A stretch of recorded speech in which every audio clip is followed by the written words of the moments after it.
Le coût des stocks, il faut vraiment le considérer comme un coût total à prendre en compte et pas uniquement le coût de l'article. Donc, ce coût du stock, et il se calcule, il est constitué de quatre principales composantes. Vous avez d'abord le prix de l'article.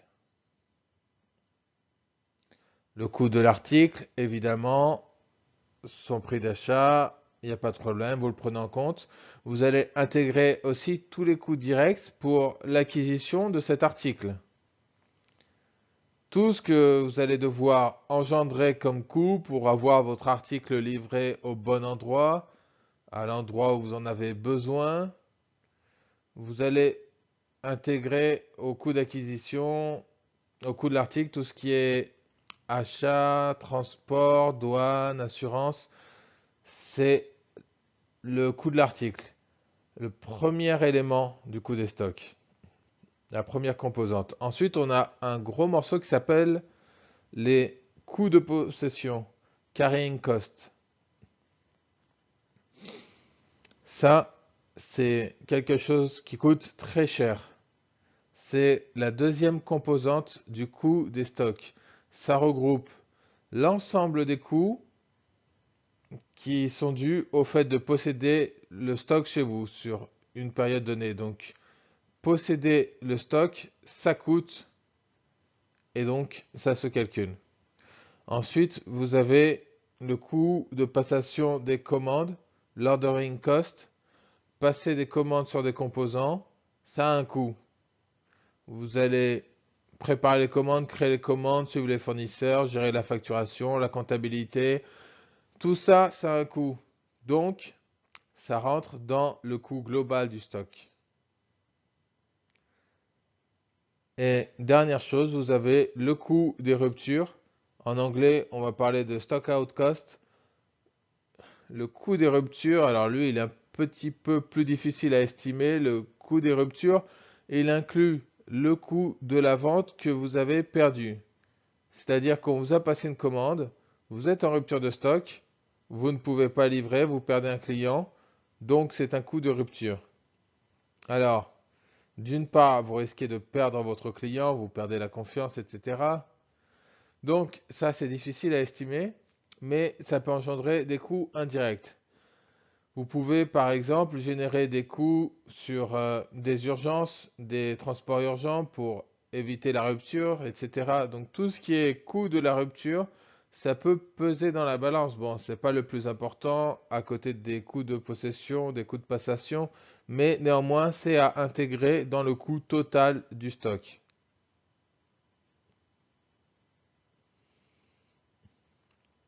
Donc, pour le coût des ruptures, l'idée c'est toujours de le réduire. Réduire le coût des ruptures, ça peut par exemple passer par posséder un stock de sécurité plus important.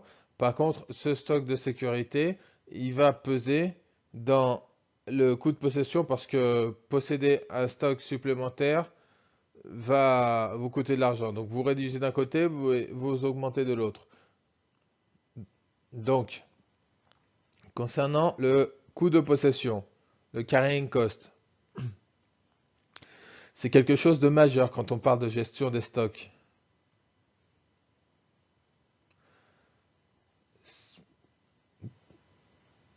Pour des gens non aguerris, ça peut paraître transparent, mais il faut le prendre en compte, c'est majeur dans le déploiement d'une politique de stock. Donc, dans le coût de possession, ce sont les coûts qui sont en rapport avec le fait de posséder une pièce. Alors, déjà, premièrement, le coût de possession va dépendre du prix du produit. Plus votre article est cher, plus le posséder va vous coûter cher. Plus la pièce est chère, plus posséder cette pièce va coûter cher. Donc, ce coût de possession est composé d'abord du coût du capital qu'on immobilise. On immobilise du capital pour acheter cette pièce, on dépense de l'argent qui n'est plus disponible, donc on a investi de l'argent en stock qui n'est plus disponible pour l'entreprise puisqu'il a été versé à votre fournisseur. Donc, ça représente de l'argent. Généralement, on considère un ratio, c'est un pourcentage.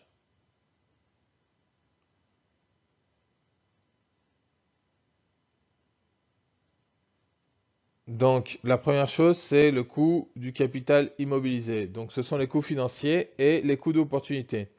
Alors, les coûts d'opportunité, c'est l'argent que vous avez dépensé pour acheter ces pièces. Si vous avez investi ailleurs, si vous avez placé sur les marchés financiers ou ailleurs, cet argent aurait pu vous rapporter. Donc, le coût d'opportunité, c'est ça. C'est ce que vous n'avez pas gagné en investissant votre argent ailleurs. Donc, tout ce qui est coût du capital. Ensuite, vous avez le coût de stockage. Stocker les pièces, ça coûte cher pour différentes raisons. Vous avez déjà vos installations, vous avez stocké, vous avez du matériel, vous allez avoir du personnel pour gérer votre stock, pour l'organiser, pour le surveiller, etc. Voire même des équipements. Donc, stocker des pièces, ça va vous coûter cher, ou chauffer votre entrepôt, votre magasin, etc. Donc, tout ça, ce sont des coûts qui sont engendrés par le fait de stocker. Si vous n'avez pas de stock, ce sont des coûts qui n'existent pas. Mais dès lors que vous stockez des choses, des composants, alors vous allez devoir dépenser de l'argent pour entretenir votre entrepôt, votre magasin, payer le personnel qui s'en occupe, payer les infrastructures, etc. Donc, coût de stockage important, ça pèse lourd dans le bilan des stocks. Et vous avez le coût des risques, puisque posséder du stock, c'est aussi prendre un risque quelque part, plusieurs types de risques. Alors, d'abord, le coût du risque d'obsolescence, parce qu'un produit peut devenir obsolète pour une raison ou pour une autre. Vous risquez de vous retrouver à un moment donné avec un stock qui est obsolète, donc qui n'est plus utilisable. Donc à ce moment-là, c'est de l'argent qui est perdu. Vous avez aussi le coût de tout ce qui va être assurance, parce que vos pièces, surtout quand on parle de pièces chères, votre entreprise est assurée, donc vous payez une assurance qui dépend des produits que vous avez en stock, donc vous allez engendrer des coûts supplémentaires pour assurer ces pièces. Vous prenez aussi le risque de détérioration, parce qu'une pièce qui est stockée, c'est une pièce qui peut-être un jour va tomber, va s'abîmer, va être percutée, va être détériorée, donc va être à la poubelle, vous aurez perdu de l'argent. Vous avez du risque sur l'obsolescence, sur la détérioration, sur la non-qualité, etc. Et tout ça, ça se paye. Donc, les carrying costs, c'est tout ça. Et tout ça, ça coûte de l'argent.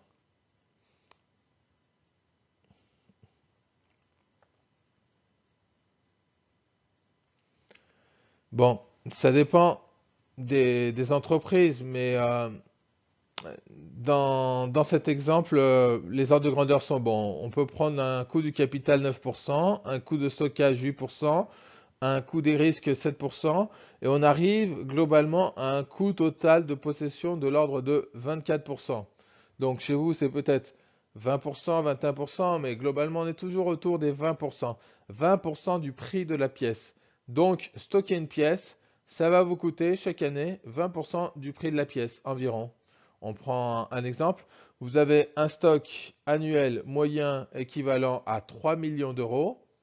3 millions d'euros de matériel. Si votre coût de possession est de 24%, ce qui est à peu près la moyenne, ça représente quand même 720 000 euros de coût de possession uniquement. Donc, on voit qu'on est sur des sommes qui sont loin d'être négligeables. Ça coûte très cher. Donc, attention à bien piloter les stocks. Pourquoi? Parce qu'on dépense beaucoup d'argent uniquement à posséder du stock. Voilà pour le coût de possession. Maintenant, concernant le coût de passation, qui est également une composante importante du coût total des stocks. Alors, les ordering costs, c'est quelque chose qui peut être important, moins que les coûts de possession généralement, mais ça correspond à tous les coûts qui sont engendrés par le fait de passer des commandes. Vous allez commander des pièces, vous allez passer des commandes à vos fournisseurs, ça a un coût.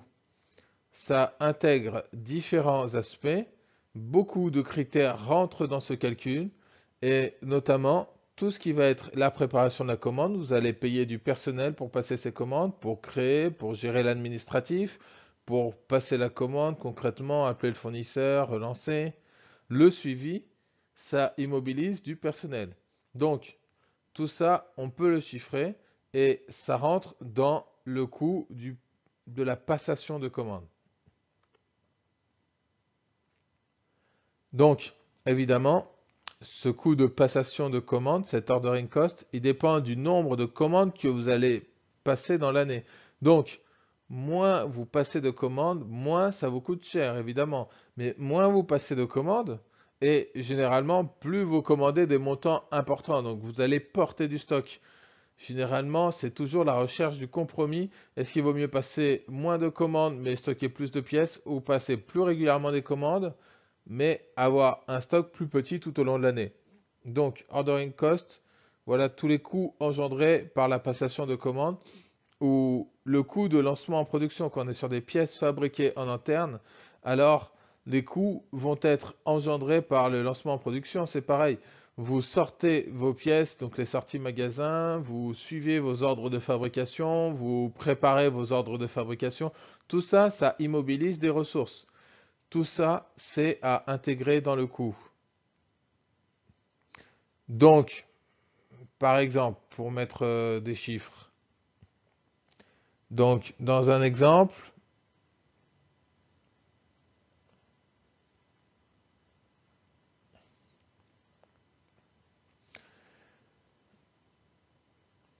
généralement, pour calculer le coût moyen d'un ordre, on prend l'ensemble des coûts fixes divisé par le nombre d'ordres, plus les coûts variables. Donc, par exemple, si on a 200 000 euros de charges annuelles, 80 000 euros de coût des opérations, et on passe 4 000 ordres par an. Donc, on prend 200 000 plus 80 000, divisé par 4 000, plus 100 euros pour le coût de passage d'une commande. Donc, on arrive à un coût de commande qui est de 170 euros juste pour passer la commande une fois qu'on a intégré tous ces coûts. Donc, quand vous passez des milliers et des milliers de commandes par an, ça fait des sommes qui sont non négligeables, qui méritent donc d'être intégrées et d'être considérées dans le coût du stock global.